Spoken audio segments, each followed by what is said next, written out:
Olá, sou Leonardo Bonfim, faço parte da equipe de programação do Olhar de Cinema. Estou aqui com Pedro Urano, diretor de Subterrânea, filme que estreou na Mostra de Tiradentes desse ano e faz parte da Mostra Olhares Brasil, da edição 2021 do Olhar. Bem-vindo, Pedro, obrigado pela presença, muito bom conversar contigo, falar sobre esse filme, acho que bem especial, né, da programação do Olhar, né? É uma primeira pergunta, assim, para a gente começar, assim, esse filme me traz a ideia da combinação, que é um termo evocado por, né, por uma personagem, assim, no sentido da combinação matemática, mas eu penso, a partir do filme, na ideia de combinação, da combinação de materiais mesmo, de materiais a priori heterogêneos, né, que não têm necessariamente um ponto de contato imediato, e aí, talvez em função disso, ele acaba me provocando uma experiência muito desconcertante, que é, ao mesmo tempo, eu estar diante de um filme-ensaio, né, que aproxima ideias, investigações, acontecimentos, teorias, né, e também um filme de caça ao tesouro, né, um filme de aventura, né, muito lúdico, né. Então, queria entender assim, como é que foi essa construção, né, assim, desse jogo narrativo a partir, né, dessa multiplicidade, assim, de trabalhar com essas combinações, né?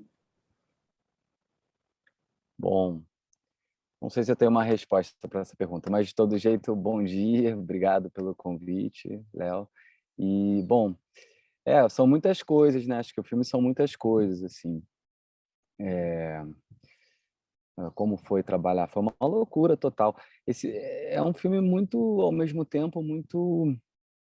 Eu sou meio desse jeito, assim, um pouco, enfim, acho que são. É isso, acho que são muitas camadas. Você tem razão, tem vários materiais, né. Eu acho que tem coisas que a gente começa a se dar conta só retrospectivamente, assim, e, enfim, o filme tem alguns materiais de arquivo, né, acho que é isso que você se refere, né, a várias qualidades de imagem, de materiais que não, enfim, que a princípio não vêm de lugares e foram criados com objetivos diferentes, assim. Mas se a gente for ver, é uma parte pequena do filme, né, que tem isso, assim, em termos de minutagem e tal. Acho que isso nunca foi uma questão, central. E acho que esses materiais têm muita relação com uma contextualização, dessa narrativa na atualidade. Acho que o filme tem um caráter, talvez mais do que, enfim, não se trata de refutar a sua leitura, mas acho que o filme tem um caráter alegórico, assim, muito claro, e paródico, assim, né, meio.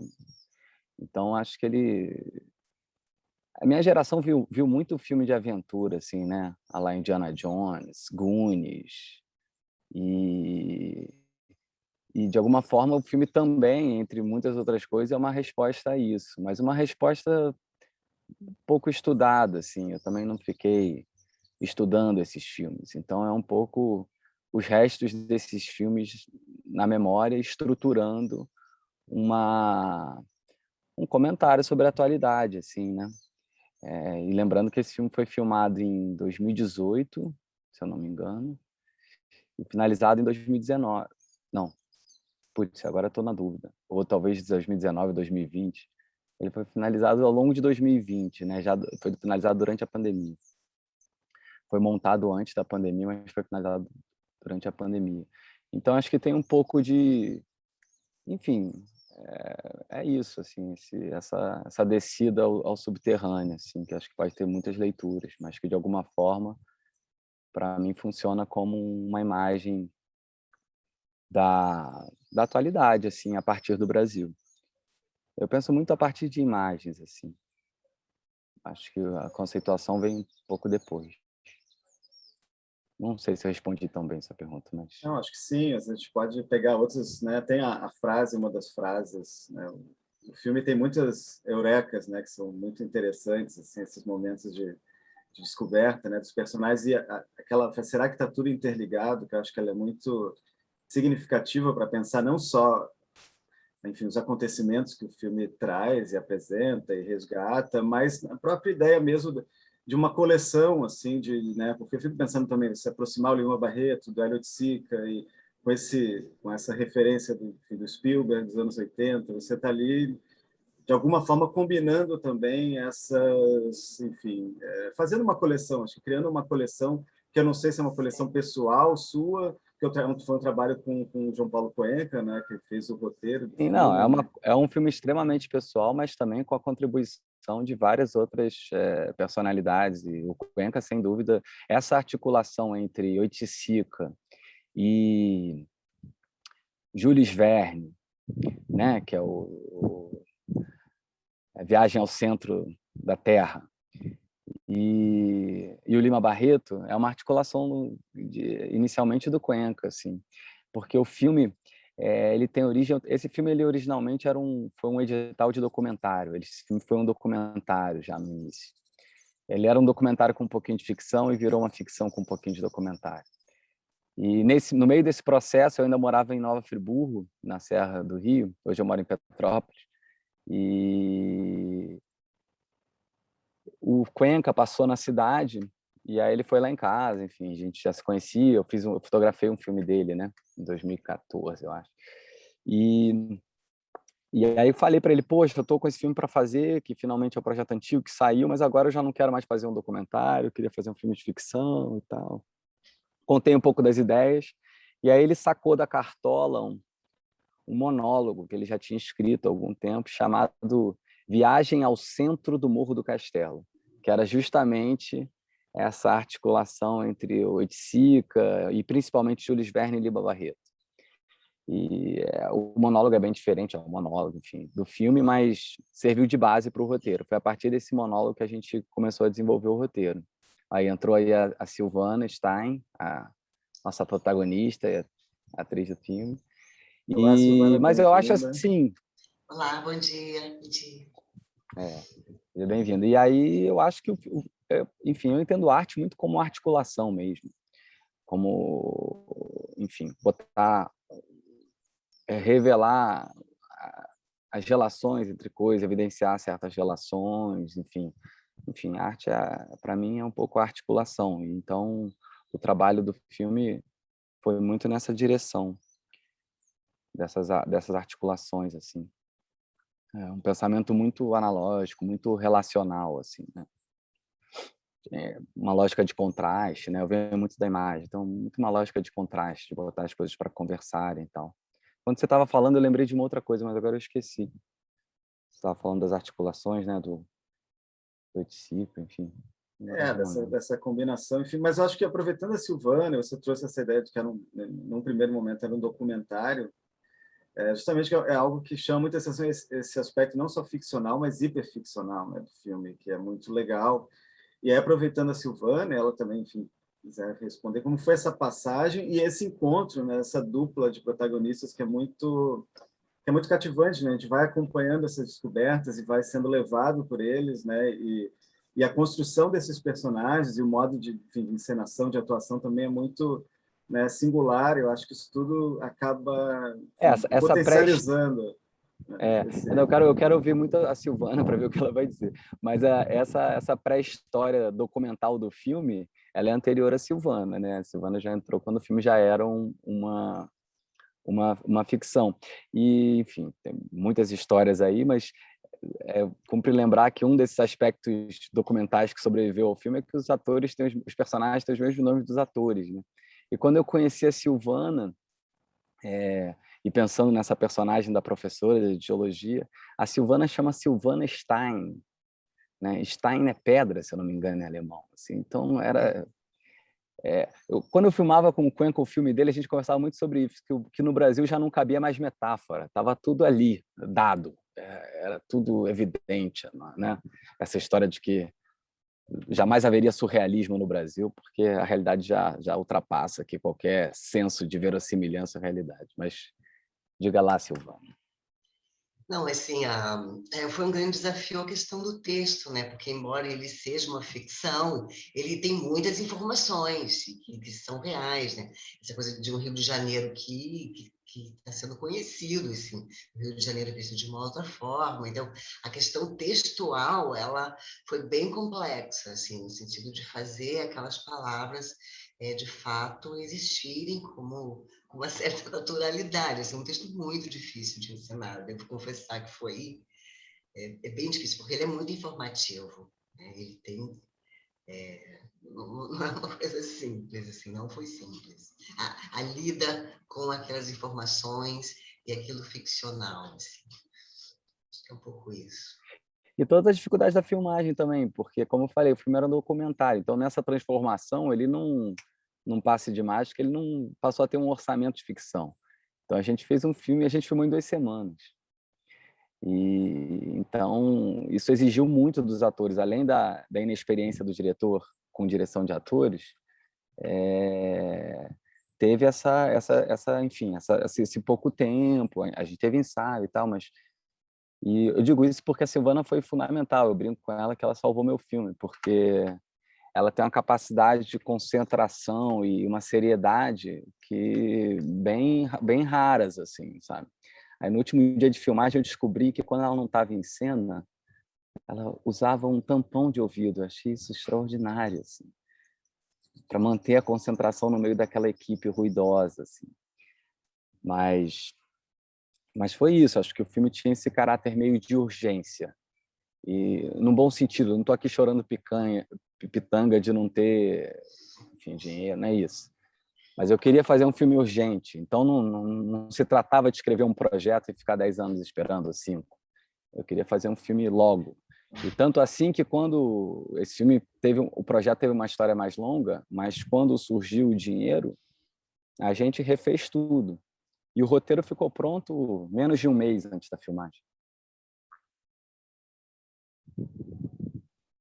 A gente fazia locação, eu fiz locação com o roteirista, várias locações eu fiz com o Cuenca.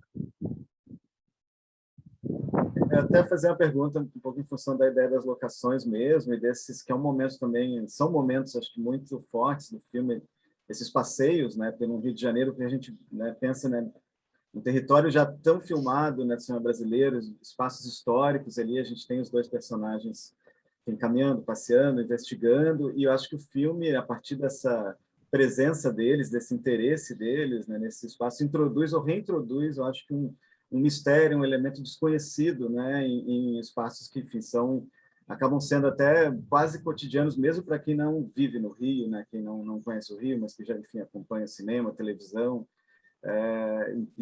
Então, eu acho isso também tem essa investigação, né, da rua, né, do espaço urbano, né, e eu acho muito legal esse aspecto do filme, de reencontrar esse mistério do Rio de Janeiro, né, que tem muitos, enfim, tem uma história ali o filme traz isso, né, essas sobreposições, né, históricas que vão surgindo, acabam colocando também, né, intensificando esses mistérios, né, que ficam guardados, escondidos. De alguma forma a gente vai à rua, vai ao Rio para filmar o que não está lá, né? Filmar o Morro do Castelo, filmar o subterrâneo, né? Havia essa ideia há muito. O filme, uma das origens do filme é uma ideia que me acompanha há mais de 10 anos, assim. Que certa vez a minha memória é muito criativa, então vou dar umas referências, mas elas não necessariamente existem. Mas eu lembro de ter lido acho que uma crônica do Veríssimo, em que ele falava que o Rio de Janeiro era uma civilização fundada na paisagem, porque ali não era lugar para fazer a cidade deveria ser construída na Baixada, que já era plana, né? O Rio era só morro e pântano, mas era muito bonito e resolveram não ir embora. Essa era a crônica do Veríssimo. E eu de alguma forma via a cidade como muito refém dessa paisagem, e achava que para pensar a cidade era preciso escapar à paisagem, daí ir para o subterrâneo, né? Como se houvessem estímulos demais ao Rio, essa cidade pisciana, que impedissem a cidade de ser pensada. Então era preciso filtrar os estímulos. E no subterrâneo você tem poucos estímulos visuais, poucos estímulos sonoros. E isso de alguma forma cria uma outra sensibilidade, uma sensibilidade mais suprassensível, assim, né? Em que o mínimo som se torna extremamente significativo. Uma única luz é capaz de iluminar todo um universo. Então, essas ideias já alimentavam esse documentário que o filme que nunca aconteceu e se mantiveram, acho que um pouco no longa. E além disso, é uma das cidades a gente não costuma pensar no Rio como numa cidade com muitas intervenções urbanas, né? Enfim, como sei lá, como Amsterdã ou sei lá, Veneza, enfim. Mas é o caso, né? O Rio teve... O Morro do Castelo não foi o único morro removido, foram diversos morros que foram removidos, lagoas inteiras que foram aterradas, né? A praia de Copacabana, a Princesinha do Mar, que dizem como ela é linda, ou como a Enseada de Botafogo, como é linda. Ela é linda porque foi desenhada a compasso, né? Enfim. Então, é uma cidade muito construída. Então, se diz a respeito também de revelar isso. Algo que eu acho que na atualidade, quando descobrimos o mundo como uma construção especialmente humana, acho que é bem interessante. Assim, acho que era algo que me interessava. É uma das narrativas que não estão na superfície, mas estão aí no subsolo da narrativa. Não sei se a Silvana quer comentar algo. Eu ia perguntar se nesse trabalho de atriz mesmo, percorrendo esses espaços, né, enfim, com essa intenção criativa né, e ficcional, às vezes até delirante, assim, mas muitos, né, ainda muito dentro de um contexto forte do Rio dos últimos 10 anos ali Eu acho que é um pouco assim, cavar, assim, entrar nesse subterrâneo, porque é muita história esse Rio de Janeiro, né? Se a gente for... eu tinha muita coisa, porque ainda mais no centro da cidade, né? Por exemplo, né? A questão dos escravos, né? Que as pessoas matavam os escravos, eles morriam, eles eram enterrados dentro das próprias casas. Então, a gente imaginar um subterrâneo do Rio de Janeiro com muita história e com muitos mortos.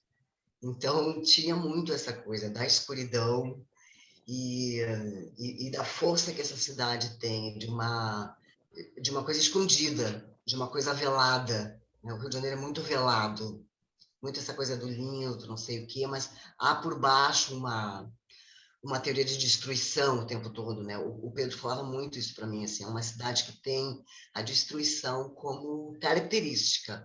Ela se destrói, se reconstrói o tempo todo. Tem uma coisa caindo, tem uma coisa sendo derrubada. E a nossa história, né? A nossa história sendo afogada nos prédios, né? A queima do museu, né? Então, o filme já começa com aquela imagem horrorosa, né?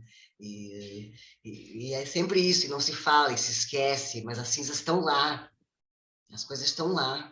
Então é um pouco esse mergulho, e eu mergulhava muito nisso. Acho que essa seriedade que o Pedro fala é você ter a clareza que você está entrando num universo obscuro dos antepassados, das coisas que não são ditas. Exato, acho que tinha uma coisa que eu falava muito com a Silvana, que era isso, de revelar a violência da cidade. Assim. O Rio é uma cidade... O Rio, a maior parte da história da cidade, o Rio foi conhecido como um porto sujo. O Rio foi o maior mercado de escravos das Américas. E não mudou tanto assim desde então.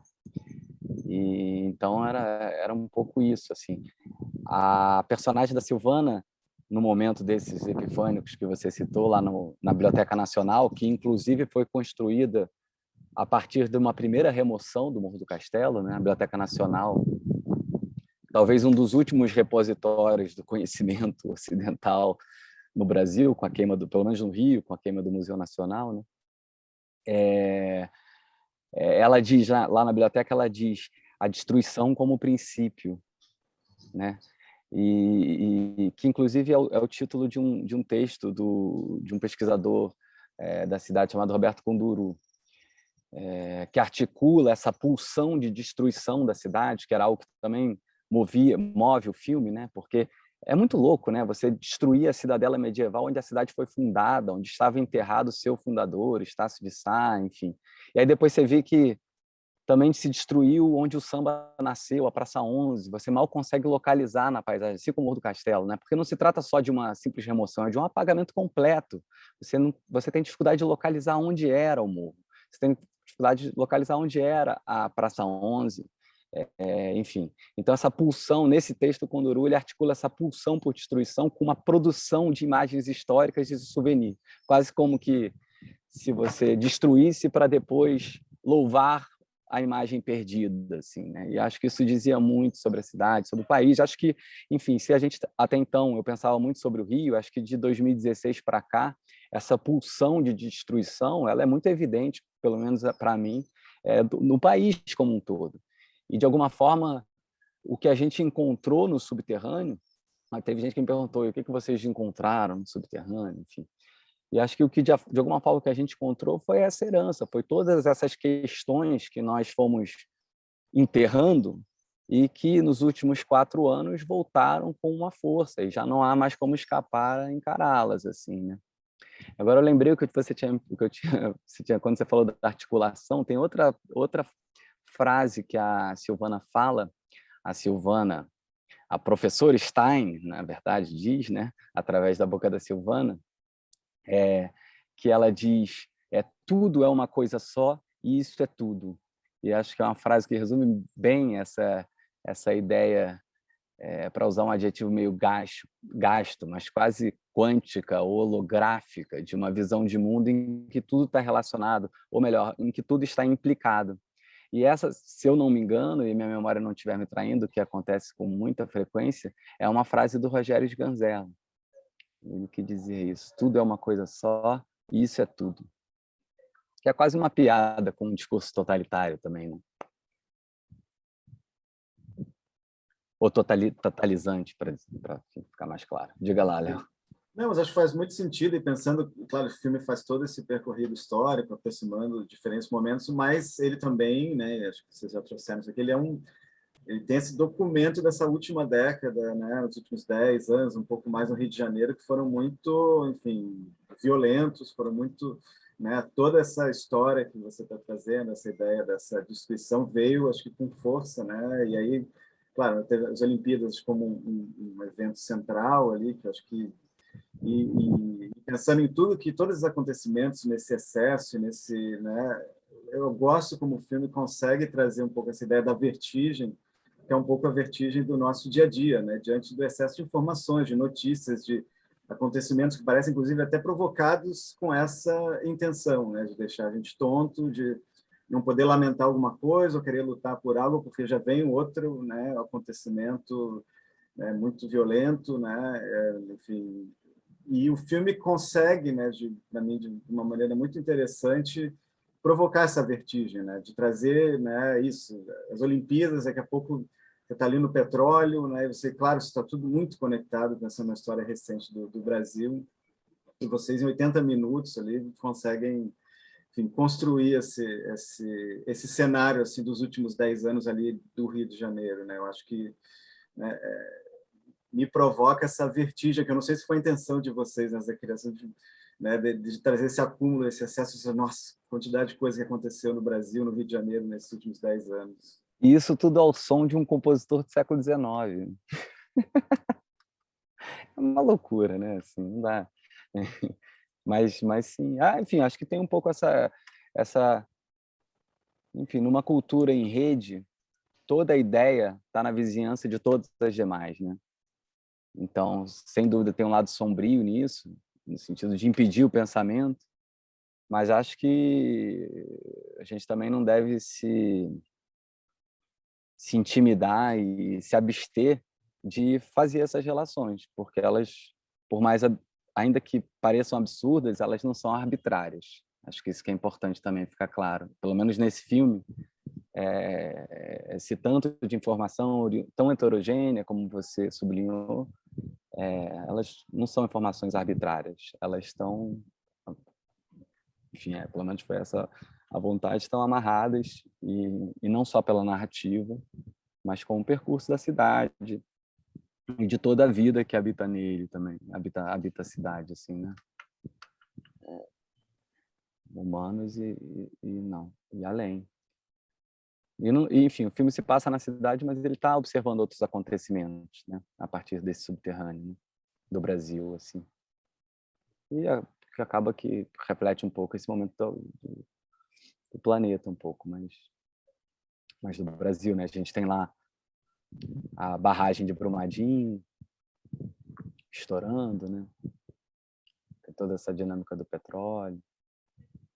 Enfim, tem os evangélicos tão presentes na vida pública nacional, né? Nos últimos 30 anos.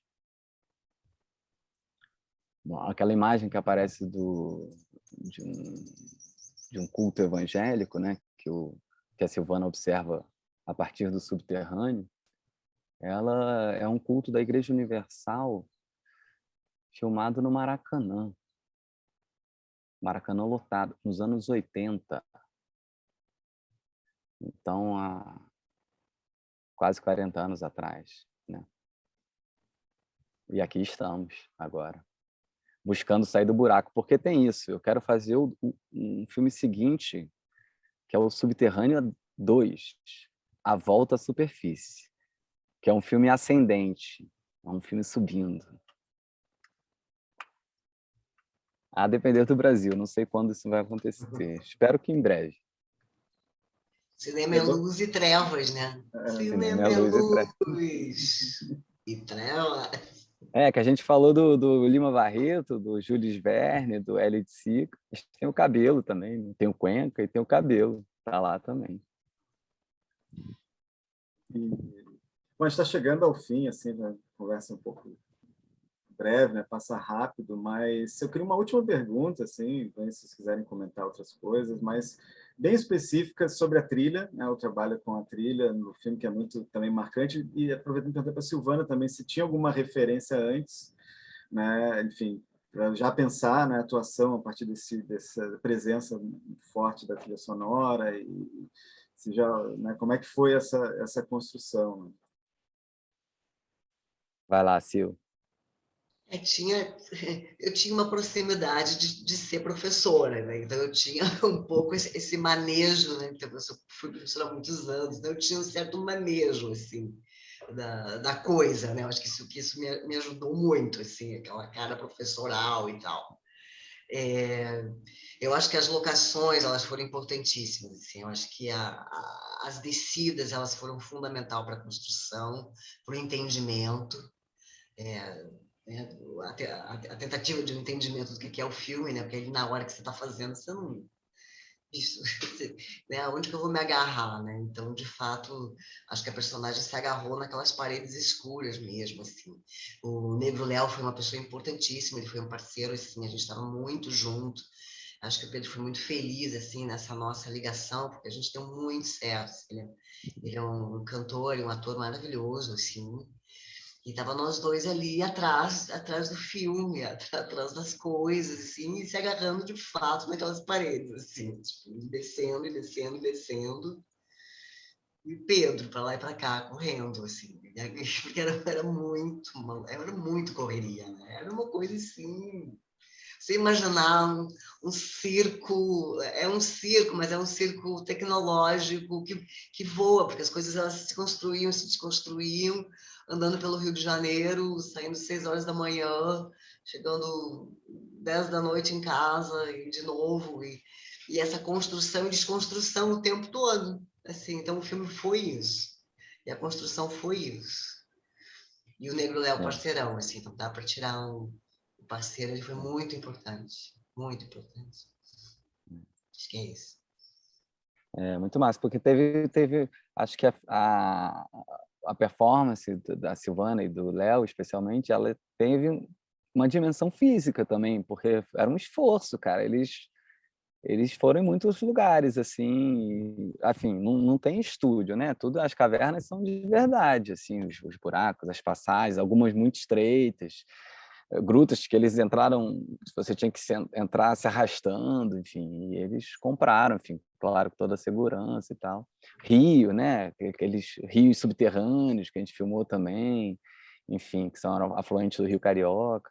Então, teve uma dimensão física, assim, que realmente sou muito grato pela entrega aí dos dois.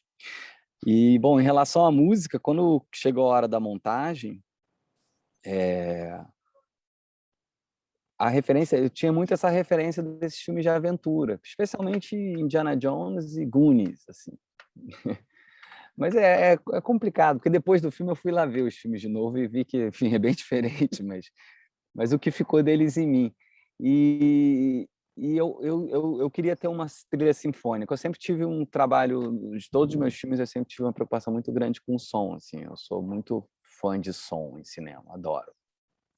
Mas até então, os meus outros 2 longas são documentários e todos tiveram trilha sonora, mas em geral eram trilhas eletroacústicas, acusmáticas, enfim, mais para uma pegada mais experimental no som. E nesse filme eu queria uma trilha sinfônica, assim, né? E quando eu comecei a montar, eu até falei com a montadora, com a Alice Furtado, eu falei, cara, monta isso aí como se fosse Indiana Jones, entendeu? Aventura, porque eu já sabia que o filme era muito estranho, então, se ela quisesse fazer igual Indiana Jones, já ia ficar uma coisa muito estranha. Então, a orientação foi um pouco essa. Cheguei para ver o primeiro corte, ela tinha botado uma trilha lá, sinfônica, eu adorei, eu fiquei chapado, eu falei, nossa, eu adorei o corte, eu adorei essa trilha, o que é isso? Vamos botar isso mesmo. Ela olhou para mim, sorriu e disse, é John Williams. Eu montei com a trilha do Indiana Jones, que nem você falou. E aí eu me vi numa questão, porque achei que não ia conseguir esse licenciamento, e comecei a pensar nessa trilha sinfônica. Fiz uma grande pesquisa, entrei em contato com vários compositores sinfônicos contemporâneos brasileiros, conheci uma turma muito massa, assim, também trilheiros que trabalhavam com esse tipo de trilha e tal, mas já estava rolando a pandemia, né? Quando a gente começou a chegar nesse momento da trilha, por mais que eu já estivesse pensando nisso desde antes, e aí até a própria reunião dos músicos, estava o começo da pandemia, a própria reunião dos músicos era impossível, inviável, enfim, em estúdio, o custo também era muito alto e tal. E eu me vi nessa enrascada, assim, né, do que fazer. E comecei a pesquisar compositores antigos, porque também essas imagens que você vê no filme, a maioria delas são todas imagens do século XIX, portanto, imagens em domínio público. Então, comecei também a pensar nessas composições em domínio público. E, se eu não me engano, foi o Cuenca que virou para mim e falou, cara, você tem que ouvir o Gustav Holst. E aí eu fui ouvir o Gustav Holst, depois eu descobri que ele é uma grande referência para o próprio John Williams, então eu fui na fonte mesmo, assim, né? E eu vi essa sinfonia dele, que chama Os Planetas, que é uma sinfonia que ele constrói a partir do contato dele com a astrologia, não com a astronomia, mas com a astrologia. Então são, se eu não me engano, 7 movimentos, cada um dedicado a um planeta. A Terra não está incluída, né, porque é uma perspectiva astrológica, então são os planetas que a gente vê no céu. E aí só que música clássica, ela é muito sofisticada, né, assim, no sentido de que é muita informação, é complicado para usar como trilha exatamente pela falta de repetição, ela está sempre então até para você aprender e dividir pedaços, eu demorei bem uns 2 meses, eu ficava correndo, né, eu sou muito agitado, então para pensar eu tenho que correr. E aí eu botava o fone, eu fiquei 2 meses ouvindo Os Planetas, do Gustav Holst, e a obra inteira dele. Eu vi muitas outras coisas também. O resto da obra é muito cristão, não me interessava tanto. E aí comecei a ouvir. E aí tinha alguns riffs, algumas frases musicais que eram maravilhosas, foram as que eu fui usando. Inclusive tem nos momentos de epifania, tem sempre uma mesma frase, que eu não vejo o filme há algum tempo, eu não vou conseguir reproduzir aqui. Mas você vendo o filme, você vai ver. E aí, quando eu vi essa frase, eu fui ver, porque eu ouvi a sinfonia inteira, né? Aí eu falei, que planeta é esse, né? Porque o que era legal é que, por conta dessa sinfonia ser feita em função dos planetas e da astrologia, que é em si um sistema extremamente complexo e sofisticado de signos, né? Justamente de signos, de símbolos e tal.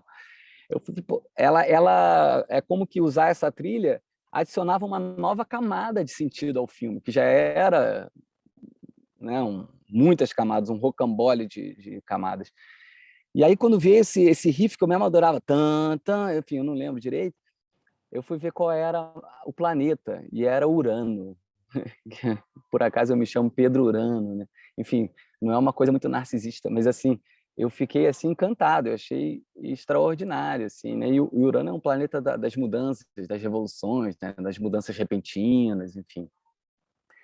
Então, a história da trilha foi um pouco por aí, assim, aí eu, enfim, encontrei esse host e botamos. Mas se eu não me engano, a gente usou 3 movimentos da sinfonia, que são dos planetas transgeracionais, né, os planetas exteriores, né, que é justamente Urano, Netuno Saturno, Urano e Netuno.